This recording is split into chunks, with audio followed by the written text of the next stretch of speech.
حضرت سلیمان علیہ سلام کی حکومت زمین پر جانداروں، جنات اور پرندوں پر تھی۔ آپ کے دربار میں ہر مخلوق اپنے مسائل لے کر حاضر ہوتی تھی۔ ایک دن آپ پرندوں کے جھنڈ کو دیکھ رہے تھے، تبھی اپنے ایک چھوٹے پرندے کو دیکھا جو بے چین ہے کر ادھر الفادیر اڑ رہا تھا۔ حضرت سلیمان علیہ سلام نے اسے بلا کر پوچھا، تمہاری بے چینی کا سبب کیا ہے؟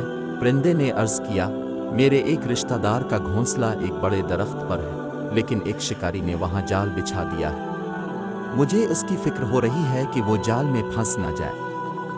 حضرت سلیمان علیہ السلام نے فرمایا، کیا تم نے اپنے رشتہ دار کو خبر دی ہے؟ پرندہ بولا، جی ہاں، لیکن وہ کہتا ہے کہ مجھے اللہ پر بھروسہ ہے، میں اپنی جگہ نہیں چھوڑوں گا۔ یہ سن کر حضرت سلیمان علیہ السلام نے فرمایا، بھروسہ ضروری ہے، لیکن اپنے عمل سے غفلت کرنا غلط ہے۔ اللہ نے عقل اور حکمت دی ہے تاکہ ہم اپنے لیے حفاظت کا انتظام کریں۔ پھر حضرت سلیمان علیہ السلام نے پرندوں کو حکم دیا کہ شکاری کا جال اٹھا دیا جائے۔ جب شکاری وہاں پہنچا تو جال خالی تھا۔ وہ غصے میں وہاں سے چلا گیا اور دوسری جگہ جا کر جال بچھا دیا۔ چند دن بعد وہی رشتہ دار پرندہ ایک اور جال میں پھنس گیا۔ اس بار شکاری نے اسے پکڑ لیا۔